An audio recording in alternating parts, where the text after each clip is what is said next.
Je sais jamais comment on commence un live. C'est vraiment très impressionnant. C'était un live sauvage, c'est pas prévu. Go tunnel. Je tiens à dire que j'ai eu des hyper bons retours sur la rediff du live de Seb sur YouTube. J'étais un peu stressée et tout, comme d'habitude. Après, j'ai cuté pas mal de blagues et de trucs, etc. pour garder l'essentiel. Mais... Mais... J'ai eu des très bons retours et du coup, je suis contente parce que à chaque fois que je sors une vidéo, je serre les fesses. Voilà. En fait, c'est parti sur un live. Regardez mes dessins, j'ai 3 ans et demi. Et en fait, je dessine pas... Enfin voilà, je dessine pas très bien, mais je prends un malin plaisir à dessiner. J'avais fait ma BD aussi où j'avais tout dessiné en animation. C'est mon pestacle. Et voilà. Quand j'étais ado, je le faisais beaucoup. Je dessinais des vêtements sur moi parce que j'avais pas de thunes. Et du coup, je prenais des habits et je les testais comme ça.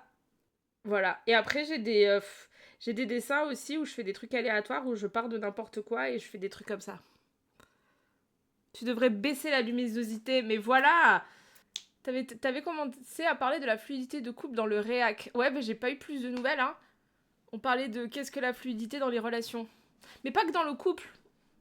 La fluidité, on peut... par contre, oui, en fait, vous mettez une petite pièce dans les relations et je peux partir pendant 8 heures.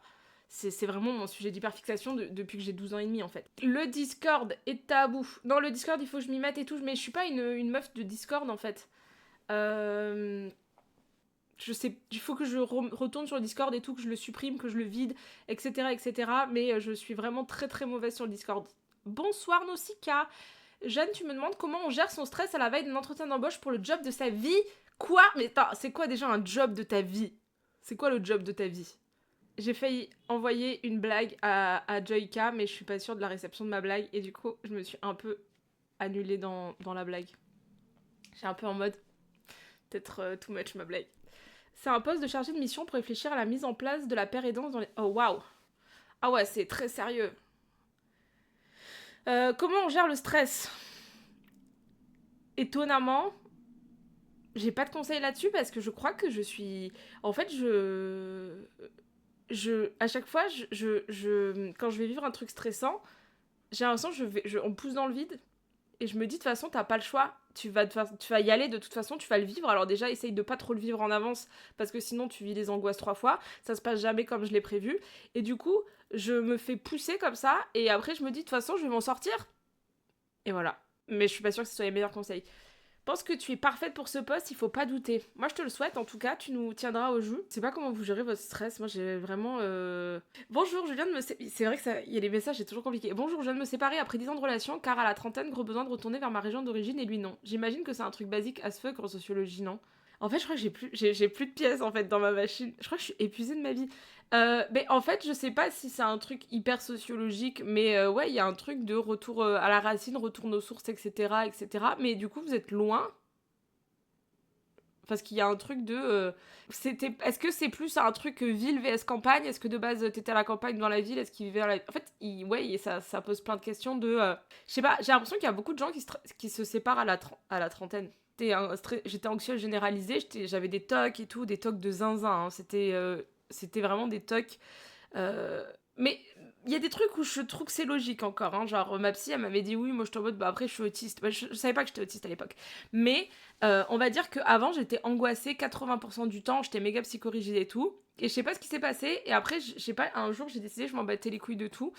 Et il y a tout qui me passe dessus, tout me glisse. En fait, j'ai l'impression que tout est sans importance. En fait, la vie, elle est longue et je me dis, oh, c'est pas très important en fait.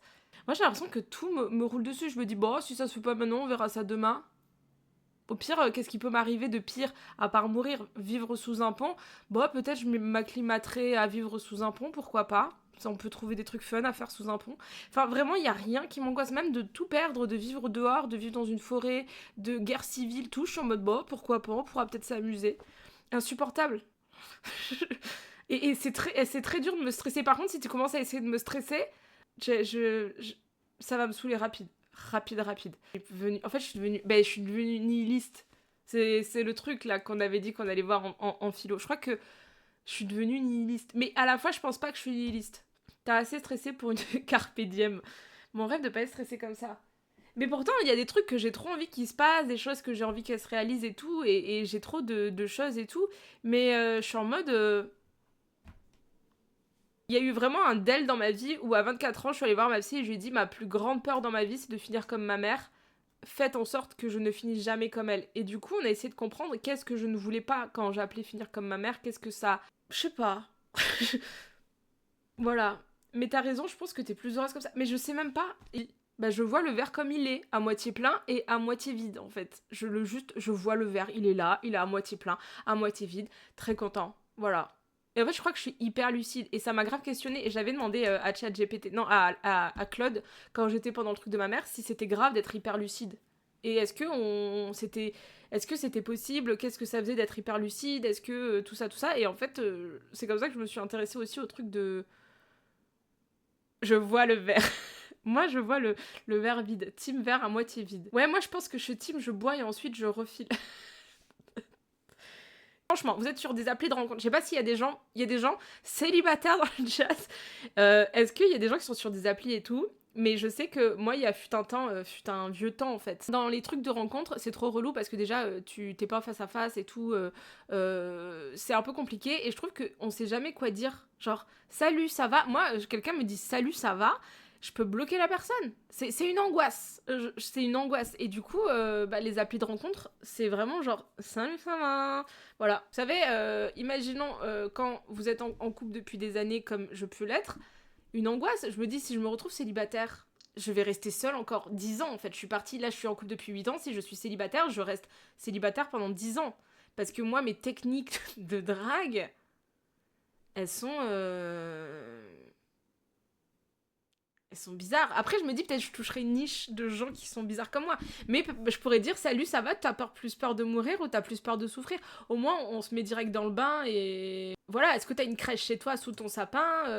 Je sais pas, on pose des vraies questions. Et comme ça, après, toute sa vie, mon partenaire ou ma partenaire, il sait que je suis quelqu'un de bizarre dès les premières secondes et que je pose des questions cheloues, mais que j'ai toujours un grand intérêt à savoir la réponse. Moi, je veux que tu m'expliques pendant 50 minutes avec un PowerPoint pourquoi tu as peur de souffrir, par exemple. Mais comment draguer, même? C'est une très bonne question. J'ai un truc de dire, j'essaye de voir au moins 2 humains par semaine. Le boulanger compte comme un humain. Mais j'essaye d'avoir des interactions sociales au moins 2 fois par semaine. Vous captez, deux interactions et j'essaye au moins des fois de voir au moins une personne longue que j'apprécie une fois toutes les 2 semaines minimum. Et j'essaye de sortir un jour sur 2, prendre l'air. Parce que sinon je peux rester 3 semaines enfermée chez moi sans sortir et tout, mais au bout d'1 semaine, je commence à être aigrie. Des fois j'ai envie d'être en couple et après je fais un vocal d'une copine qui râle sur son mec et je me dis en vrai, je suis bien tranquille. La take, c'est que les gens neuroatypiques relationnent plus avec des gens neuroatypiques. Genre, si vous êtes neuroatypique ou si vous avez des potes neuroatypiques, vous pouvez être sûrement peut-être neuroatypique. C'est... on mélange pas les torchons et les serviettes. Qui est le torchon, qui est la serviette, je sais pas. Mais ça, c'est parce que la truc est en pause. L'autre histoire est en pause. Le quoi dans le terme neuro en vrai? Autiste, 10 et... TDAH. Et je crois qu'il y en a un autre, mais... Ça m'angoisse en fait. C'est vrai. Et pourquoi on devrait être avec quelqu'un en fait? C'est la pression. Ça y est, j'ai enlevé le bras. C'est la pression sociale, c'est le truc, c'est ça. Mais est-ce que c'est si grave de finir seul avec ses chats et ses poules, ses biques, ses biquettes, ses pieds de tomates, ses pieds de cannabis? Pourquoi on devrait toujours avoir des relations love to love, de couple et tout? Si les gens viennent pas me parler, moi je leur parle pas en fait. Moi, si personne vient me parler, je reste dans un coin et je parle à personne. Et ça, c'est un vrai handicap parce que je suis incapable, mais totalement incapable de faire le premier pas. Et c'est ça qui donne un peu l'impression que je suis froide et que je suis un peu en mode... vous savez, le même du chat qui est comme ça, super balèze et tout, en mode qui fait super peur, et à côté il y a le petit chat comme ça. Mais moi, l'image que les gens ont de moi, c'est ce gros chat balèze, mais dans la vraie vie, je suis vraiment comme ça. Et en fait, je suis juste handicapée. Je ne peux pas parler à quelqu'un. Si tu me parles pas, je ne peux pas te parler. C'est même si j'en ai envie, Et je pense qu'il y a trop un truc d'une image que j'ai et tout. Il y a des gens qui disent que j'ai l'air hyper impressionnante. Mais après, si vous me voyez en live, vous savez que je suis pas impressionnante. Mais il y a une take qui est que les gens me trouvent impressionnante sur mes stories, dans mes vidéos, en mode ouais, t'as l'air hyper impressionnante, t'as l'air hyper froide, t'as l'air de tout savoir, d'être en mode... Pas du tout, je suis un bébé. Oui, le Kitty. Ça y est, là, il vient parce qu'il fait un peu froid. Mais en ce moment, on se boude un peu avec Jumpy. Moi, le truc qui m'angoisse, c'est que personne vienne à mon enterrement. car t'es très confiante dans tes paroles, tu t'excuses pas de dire ce que tu penses. Bof, impressionnant. Bof. Après, je sais pas si je préfère être... Alors, j'ai une take aussi là-dessus. Parce que j'ai un peu analysé ça, et je crois que c'est avec qui Sarah, qui est Sarah Dot, qui m'en avait parlé aussi, parce qu'elle avait très peur de moi au début, et moi j'avais très peur d'elle, parce que moi j'ai peur des gens. Et du coup, les gens, je me dis, tout le monde me déteste parce que je suis une merde insignifiante, et après les gens me disent, non, c'est parce que t'es impressionnante. Frère, je fais 1m58. J'impressionne personne dans la vraie vie. Récemment, il m'est arrivé quelque chose de... Je peux pas le raconter, parce que c'est vraiment très intime. Donc, en fait, je reçois le message et instantanément, j'ai envie de pleurer. Instantanément, j'ai un sale boule dans le ventre qui me dit... En fait, vous savez, ce sentiment où quand vous avez une boule là, ben moi, je considère que personne n'a à me faire ressentir cette boule. En fait, du moment où tu me fais ressentir cette boule, vraiment, je peux te bloquer instantanément de ma vie. C'est genre intolérable. Il y a personne qui peut me faire sentir dans un état tel...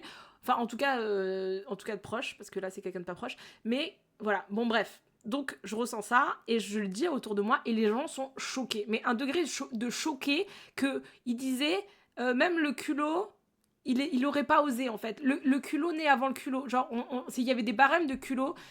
Et ben moi j'étais en mode oui mais tu sais peut-être que faudrait pas que je dise ça parce que après on va dire que je suis méchante et tout le monde me disait mais Léa en fait je peux pas mentir, je peux pas ne pas soit je suis trop honnête. Et donc, je suis arrivée à un point où, pour la première fois de ma vie, je me suis dit, ok, je vais pas répondre. Je vais pas répondre à la requête parce que je sais pas quoi dire, je sais pas comment formuler et j'ai pas envie d'être méchante. Et pourtant, la demande est indécente. Et en fait, j'ai compris que je suis quelqu'un de profondément gentil. En fait, c'est-à-dire que tu peux me proposer ou me faire les pires crasses de la terre que je vais être en mode... Oui, mais bon, tu comprends, peut-être qu'aujourd'hui... En fait, il y a ce truc de c'est pas parce que tu comprends que tu pardonnes. Et du coup, moi, j'ai ce truc de beaucoup comprendre.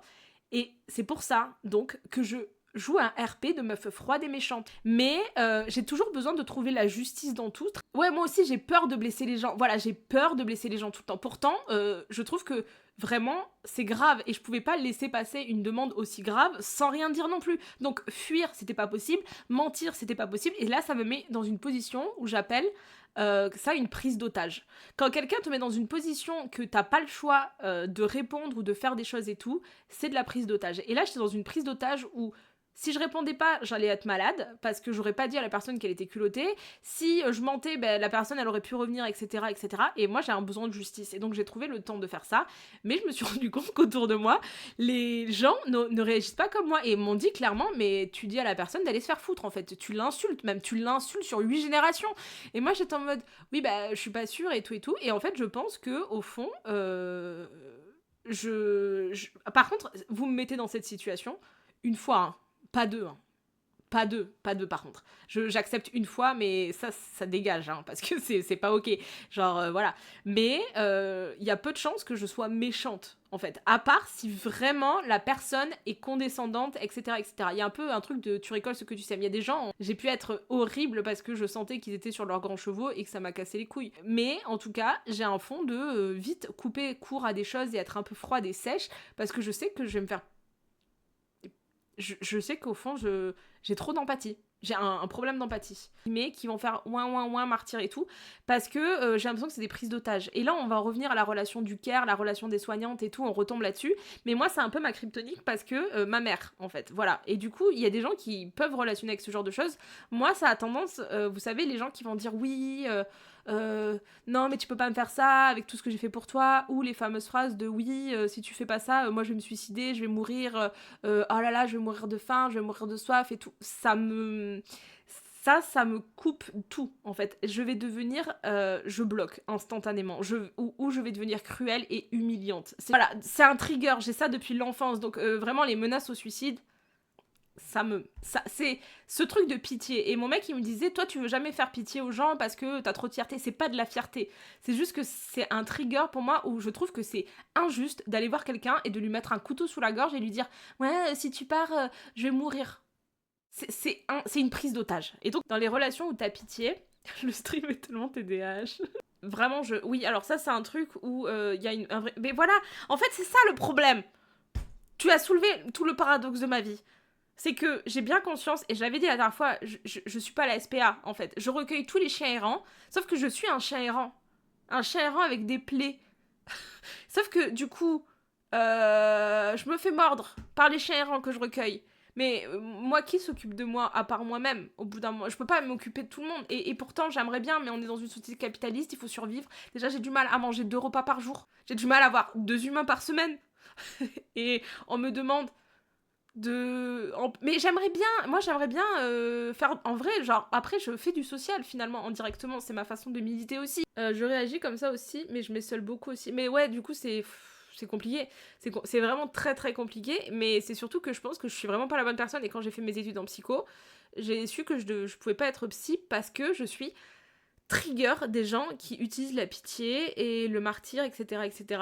Et vous savez, quand j'ai fait, j'ai fait une story à un moment, enfin peut-être que vous l'avez pas su, mais à un moment j'ai fait une story et j'ai dit oh là là, et puis les personnes martyrs là, vous cassez les couilles, je sais pas quoi. J'ai perdu 1000 personnes. J'ai la stat. Non mais Jumpy, mais en fait, est-ce que j'ai le droit de ne pas te vouloir aussi? Et quoi, Léa est en live avec Roro en même temps? Mais Roro il fait pas des lives le dimanche soir, si? Oui, tous les dimanches soirs, mais en plus, il va arrêter le live, on n'aura jamais fait de live ensemble, mais il a dit qu'il voulait plus faire de feat. Bon, ben... Non, mais vous allez m'abandonner pour le réact de Roro. Après, il va mettre la rediff. Bon, après, vous avez le droit de m'abandonner, hein. Je sais que vous pouvez mettre les 2 ordis. Après, vous m'abandonnez pour un homme blanc. Je fais la pitié. Pardonnez-moi. Mais je crois je sais même pas s'il voit qui je suis, hein. Une fois, vous m'avez forcé à faire un truc où je devais lui envoyer mes subs et je crois qu'il fait semblant de pas me voir. Ça lui appartient. Ça m'appartient pas. C'est bien dommage, parce que ça aurait été très intéressant. Est-ce que tu arrives à supporter des obligations en amitié? C'est-à-dire la story, ouais, sur les martyrs et tout, il y a une amie, donc, qui m'a dit que ça lui avait fait grave de bien, la story. Au début, elle m'a dit, ah, ça m'a piqué, je me suis dit, ah, c'est tout moi. Et elle me dit, mais en vrai, tu as mis une petite graine, et j'ai pensé pendant une semaine. Et elle m'a dit, ça m'a vraiment, genre, j'étais un peu en mode, ah. Et au final, en fait, elle m'a dit, ça m'a permis d'ouvrir une porte que j'avais jamais ouverte, et j'ai trouvé ça trop bien. Les hommes ADHD me rejettent, de toute façon. Ouais, moi, faut savoir que je donne pas beaucoup de... Enfin, si, alors... J'ai ma to-do list, c'est-à-dire que je me force à peu près une fois toutes les 2 semaines ou toutes les semaines, amis, copines, et dessus il y a ma liste des copines que j'ai un peu dans l'ordre de comment ça se passe dans nos relations et tout. Après j'ai pas beaucoup d'amis, hein, j'ai pas beaucoup de copines, enfin si j'en ai j'ai une première liste, après j'ai une copine un peu plus éloignée, voilà. Et donc du coup, une fois par semaine, enfin une fois toutes les 2 semaines, je fais un check-up de voir si elles m'ont écrit. À chaque fois, avec mes amis, les messages c'est coucou, ouais, désolé, j'ai pas pu répondre avant, mais c'est toujours ça. Et du coup, au bout d'un moment, on est en mode vas-y, on se le dit plus. Et donc, du coup, je me fais un petit check-up bilan de me dire, ok, là, ces personnes ne m'ont pas écrit un message, et voilà, si c'est urgent, je répondrai. Si c'est urgent, tu m'appelles, je répondrai. Mais souvent, les messages, j'ai du mal à répondre. Ouais, je donne pas trop de nouvelles. Mais je vois des humains toutes les 2 semaines. Donc, j'ai ma liste de gens que j'ai envie de voir et tout ça et tout ça. Donc, ça va, j'arrive à le gérer. J'ai envie de dire que devient une obligation de faire ci ou ça dans une amitié, généralement ça pue un peu. Ouais, en fait, moi je me considère que si je te donne pas de nouvelles, c'est que j'en ai un peu rien à foutre. Mais c'est pas grave, après si je te recroise, je serais très contente de te recroiser, mais t'es organisé. Ouais. Mais ça, c'est le côté haut du TDAH. Le haut autisme et les TDAH. J'ai le ODHD. Perso, j'ai la flemme d'avoir des amis, je suis devenue super exigeante. Je comprends. J'ai la même liste. J'ai largué ma meilleure amie, je dis bien largué parce que c'était fusionnel, mais je devais toujours faire des mathématiques pour comprendre et faire des efforts pour rien. Ah bah oui. Relation de care, du coup, peut-être. Ta réponse me fait plaisir, j'ai souvent peur de paraître hautaine. Pourquoi j'ai dit un truc qui fait que je suis un peu hautaine, là? Il y a plein de choses maintenant, je suis en mode, je dois dealer avec le rejet, je dois dealer avec qu'il y a des gens qui me détestent profondément et qui veulent pas fit avec moi comme Roro. Non, après là j'en fais des tonnes. Et en fait, je dois dealer avec le fait qu'il y a des gens qui me rejettent et que c'est pas grave en fait. Ça fait mal au cœur, mais c'est pas grave, il y a des gens qui nous rejettent. On peut pas, voilà. Et que réciproquement, j'ai le droit de rejeter des gens aussi en fait. C'est ça, parce que tu peux pas. En fait, j'avais un truc de il faut accepter tout le monde, donc du coup tout le monde doit accepter. Non, ça marche pas comme ça. En fait, j'ai pas le temps. J'ai pas le temps, j'ai déjà mes amis avec qui ça se passe bien, etc. Mais j'adore rencontrer des gens, discuter avec les gens. Je peux passer des soirées à discuter et tout. Et des fois, je suis en mode, c'est bon, on a passé une bonne soirée ensemble. On n'est pas obligé de se rappeler, on n'est pas obligé de se tenir aux nouvelles, on n'est pas obligé de se tenir la jambe. Si on se recroise en soirée ou en vacances, je serais ravie d'en discuter avec toi. Mais est-ce que on est obligé d'approfondir plus que ça? Non, c'est très bien comme c'est. Genre, on est potes à la compote. De quand il y a une relation, on est obligé de faire en sorte que la relation elle soit hyper intense et tout. Est-ce que j'ai repensé au truc de c'est pas fluide? Vous êtes tous à m'envoyer des trucs sur ça. Non, mais j'y pense tous les jours. Je pense tous les jours, mais j'y pense tous les jours, mais j'y pense pas du coup. Ça fait partie d'un système constant de pensée, de flot de pensée dans ma tête. J'ai un trio d'amis pendant longtemps, le trio est devenu un duo qui se sont maintenant ensemble, je comprends mieux pourquoi ils s'éloignaient de moi. Maintenant j'évite trop de m'investir, de trop de m'attacher, car ça... Et ben voilà, moi je m'investis, je m'attache, et puis après je me fais rejeter, je me dis tant pis. Moi j'ai kiffé le moment. Et c'est aussi ça, si ça se passe mal, ou si je me sens pas comprise, pas en sécurité, pas ci, pas ça, ou que je dois forcer, et bien ça s'arrête. Et merci, bonsoir, merci de ton temps, t'as été une merveilleuse personne, c'est ça aussi, il y a le truc dans les ruptures de dire oui, j'ai perdu mon temps. En fait, on perd pas notre temps, on se nourrit des gens, on crée des relations, on apprend, on grandit, on prend ce qu'on a à apprendre, on laisse le reste, et puis merci, au revoir. De toute façon, les gens, on va mourir. De toute façon, on va se faire quitter tôt ou tard. Tu rencontres beaucoup plus de gens que la norme aussi, Léa. Bah, pas tant. Hein. Je rencontre des gens au sport, parce que je fais du sport, et ensuite j'ai des collègues de travail. Et la moitié me rejette. Voilà.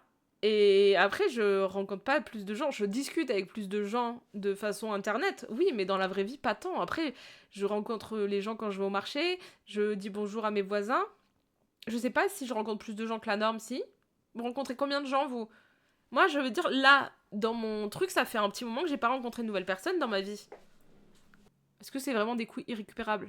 Est-ce que il faut consommer les gens en disant faut avoir un retour sur investissement? Je vais scanner très rapidement, c'est-à-dire que pendant 1 heure, rapidement, pendant 1h30, je ne parle pas, je scanne comme ça. Je me dis ça, la personne fait ça, celle-là elle fait ça, celle-là rigole à ça, celle-là boit 3 fois des gorgées, celle-là ci, celle-là ça, celle-là fait ça, celle-là lève le bras 2 fois, etc., etc. Je scanne la pièce. Et là, je me dis pas intéressant, pas intéressant, pas intéressant, pas intéressant, pas intéressant. Beaucoup pas intéressant. Et là, je me dis, oh, personne intéressante. Personne potentiellement intéressante. Et voilà. Et après, je vais parler à 1 ou 2 personnes. C'est quoi qui est intéressant pour toi? L'humour. Je note les gens à l'humour. Il n'y a vraiment aucun critère autre. Est-ce qu'ils ont des phrases intéressantes? Des choses à dire un peu intéressantes? Enfin, en tout cas, qui personnellement me stimulent ou me donnent envie de... Des fois, c'est un peu toxique. Hein? Parce que des fois, c'est pas du bon truc qui me donne envie de répondre, c'est un peu du rage bait. Ou l'humour. Voilà. Genre, c'est-à-dire que tu peux... en fait, pour moi, l'humour, c'est un truc qui est trop sous-coté. Et ça, c'est aussi, en tant que neuroatypique et tout, on dit que nous, on n'est pas drôle, enfin, qu'on comprend pas le sarcasme et l'ironie et tout. Et moi, je pense que en fait, on comprend trop bien l'ironie. Mais c'est juste que moi, ma langage par défaut, c'est le second degré. Mais enfin, c'est pas du second degré, en fait. C'est la meilleure exemple que je peux vous donner, c'est, par exemple, s'il y a une réunion, votre chef, il fait une réunion, vous vous asseyez, vous faites 2 heures de réunion, et en partant, vous dites « Ah, mais si j'avais su, vous aurez pu... Ah, mais si j'avais écouté aussi long, on aurait pu faire ça par vocal, tu vois. » Et là, tout le monde va faire « Ha ha ha !» Bah, c'est pas une blague. Voilà. Et en fait, je vais juste dire des trucs un peu vrais dans des moments où tout le monde est un peu mal à l'aise de le dire, et les gens, ils vont rire, et c'est pas de l'humour. Et du coup, j'ai appris, parce que pendant longtemps, je pensais qu'on se moquait de moi. Qu'on rigolait de moi. Et c'est important de savoir si on rigole avec vous ou si on rigole de vous. Attention, je vais faire un tunnel sur l'ironie et l'humour. J'ai vraiment saigné ce truc, j'ai fait des métas dans ma tête aussi. Si on fait après avoir dit un truc vrai et littéral, les gens ils ont... Mais les gens quand tu dis un truc un peu vrai et littéral, si tu fais à côté, ils prennent mieux que si tu fais pas voilà. Donc bref, l'humour, très important. Donc ça fait que je trouve que c'est difficilement fakeable. Ah ouais, non mais moi j'ai aussi appris à ça, j'ai appris que j'étais globalement invisible et que les gens se souvenaient pas de moi, et le fait qu'on projette beaucoup de choses sur moi, et pendant longtemps je l'ai mal vécu, maintenant je suis plus en mode ok, bah très bien, parce que ça m'appartient pas. Souvent en plus on projette des choses sur moi, je sais même pas comment ils ont turlupiné le truc, des fois on me dit des trucs, je suis en mode quoi?